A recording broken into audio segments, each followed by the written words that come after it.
HINTERKAIFECK Murders remains one of the most chilling and terrifying unsolved cases in history. It's very terrifying not just because of the gruesome nature of the crime, but because of the eerie circumstances surrounding it. In March of 1922, 6 people were brutally killed at the remote Bavarian farmstead. Those 6 people were the Gruber family and a newly hired maid. What makes this case so unnerving and so disturbing is not just the violence, but the very disturbing circumstances leading up to the murders. Days before the massacre, Andreas Gruber discovered footprints in the snow leading up to the house, but he'd never discovered any footprints leaving the property. The family also reported hearing strange noises in the attic, and several of their household items appeared to have been moved or gone missing. These very unsettling and disturbing signs suggest strongly that the killer had been living secretly in the property, watching and waiting. Despite these ominous warnings, the family remained on the farm, likely dismissing their fears or underestimating their danger. On the night of March 31st, the killer executed their plans with chilling precision.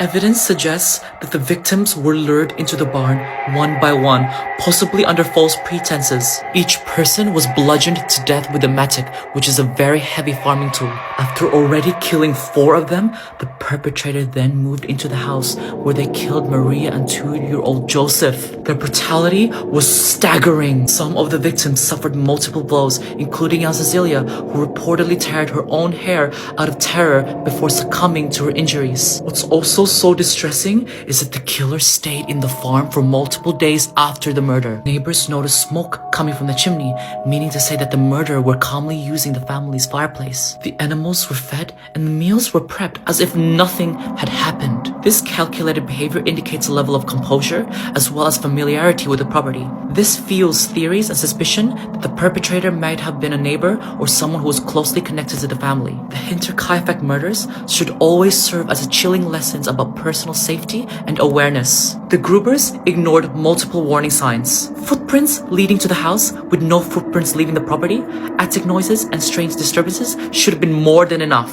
This is why it is so important that if something ever feels wrong, trust your gut and act decisively. Be very quick to contact authorities or leave the area immediately. Always address the warning signs. Unexplained noises, missing items, or signs of intrusions should never ever be dismissed, especially in isolated settings. Always investigate your area thoroughly with other people and make sure your surroundings are all secure. This case should always serve as a reminder to always improve your house security. Even in the 1920s, the Gruber farm was very vulnerable for intrusion. Modern homes should prioritize the following: secure locks, surveillance systems, and well-lit surroundings to deter potential threats. Always communicate with trusted neighbors. In rural and often isolated communities, maintaining communication with neighbors can provide a safety net. If the Grubers knew this to the core, their lives may have been saved. What they should have done is alert others about their suspicions. An intervention may have occurred before the tragedy.